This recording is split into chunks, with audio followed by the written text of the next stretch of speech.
Olá, eu sou Roberto Virros, professor do Departamento de Informática e Estatística e também atuo no Núcleo de Pesquisas em Informática, Literatura e Linguística, também da UFSC.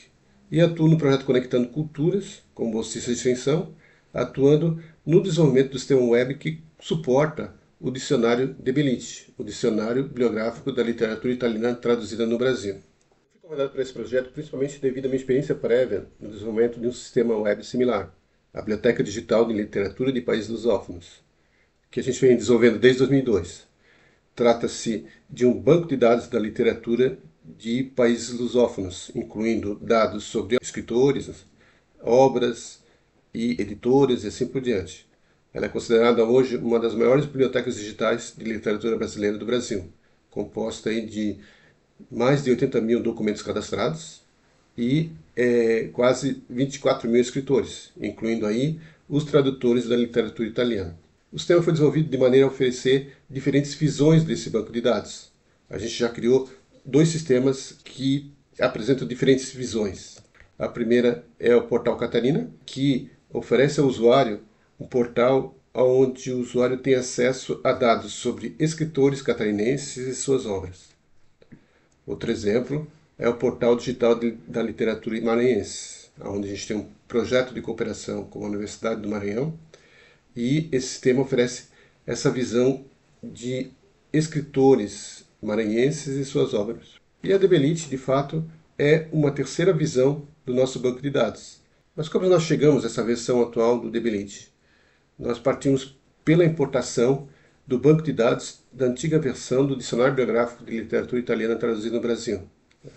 Então o que a gente fez foi a implantação de alguns mecanismos de importação desses dados do banco de dados do Debellini para o banco de dados da Biblioteca Digital da UFSC. Esse processo foi longo e custoso, porque a gente tinha vários problemas a enfrentar. O primeiro é que o banco de dados da UFSC já tinha escritores cadastrados que atuam como tradutores das obras italianas. Então a gente não tinha que evitar essa duplicidade de cadastro. Outro problema é a qualidade do esquema do banco de dados do Debellini, né? Ele foi desenvolvido de maneira muito explicada. Aqui eu apresento dois exemplos, né, que são problemas do ponto de vista do banco de dados. O primeiro problema aqui é o cadastro de tradutores como texto. O cadastrador ele cadastra os tradutores digitando o nome de cada tradutor separado por ponto e vírgula. E nesse processo manual, o catalogador pode errar no nome. Por exemplo, numa hora, num cadastro de uma tradução, ele colocou aqui J. Vanderlei, e aqui no próximo cadastro ele usou o nome completo, Jorge Vanderlei. Esse tipo de situação a gente tem que resolver nessa importação. Esse aqui é um dos exemplos, né, de problemas, a gente enfrentou outros que não cabe aqui colocar. E agora, com nossa nova versão do banco de dados, a gente tem um banco de dados mais estruturado, de maneira que a gente aumentou um pouco a burocracia no processo de catalogação, mas para garantir a qualidade do dicionário.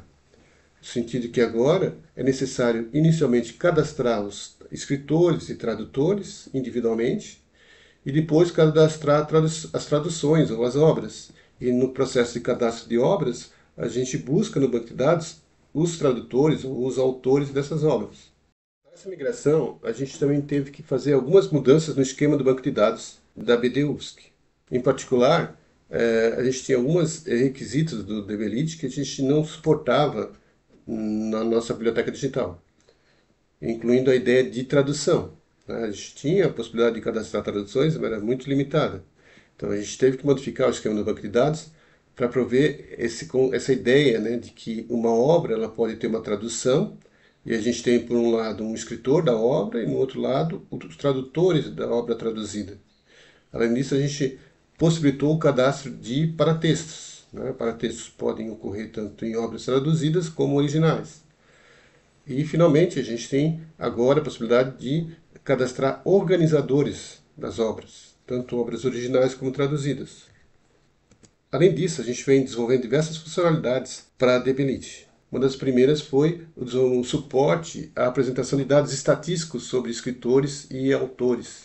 Aqui a gente tem um exemplo de estatística onde a gente apresenta a produção anual do escritor, onde a gente apresenta aqui na linha aqui os anos, e aqui a gente tem a produção anual de obras originais em azul e em laranja a produção das traduções desse escritor. No caso, ele se trata de um escritor que também é tradutor.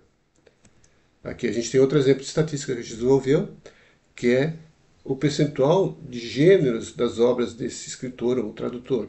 Aqui tem dois outros exemplos. A gente tem aqui o percentual de obras traduzidas de um escritor italiano, por exemplo, e o percentual de gêneros literários traduzidos daquele escritor.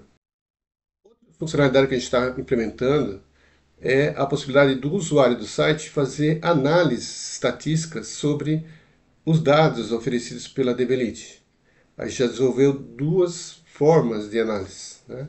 A primeira forma de análise desenvolvida é a análise da produção de autores ou tradutores. Para isso, inicialmente a gente provê uma interface para o usuário definir a população que ele quer analisar. População em termos estatísticos, né? De análise estatística. A população é o grupo de tradutores, ou o grupo de autores, ou o grupo de obras que o usuário quer analisar.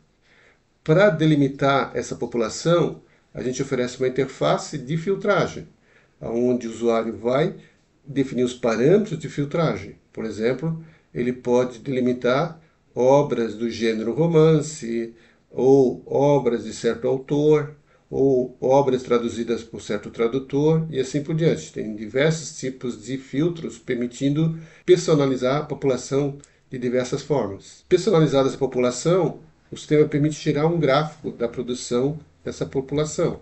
Por exemplo, aqui a gente tem um gráfico da produção das traduções no tempo, de todos os tradutores. Aqui a gente tem o ano da produção, né? E nas barras o número de produção daquele ano. Clicando na barra, o usuário pode visualizar as obras ou as traduções daquele ano. Outra análise desenvolvida é a análise de capas, né? Da mesma forma, o usuário seleciona a população que ele quer analisar e em seguida são listadas todas as capas daquela população, de maneira que o usuário pode realizar uma análise dessas capas. A gente não parou por aqui, a gente vai definir outros tipos de análise e em breve o site disponibilizar esse tipo de análise.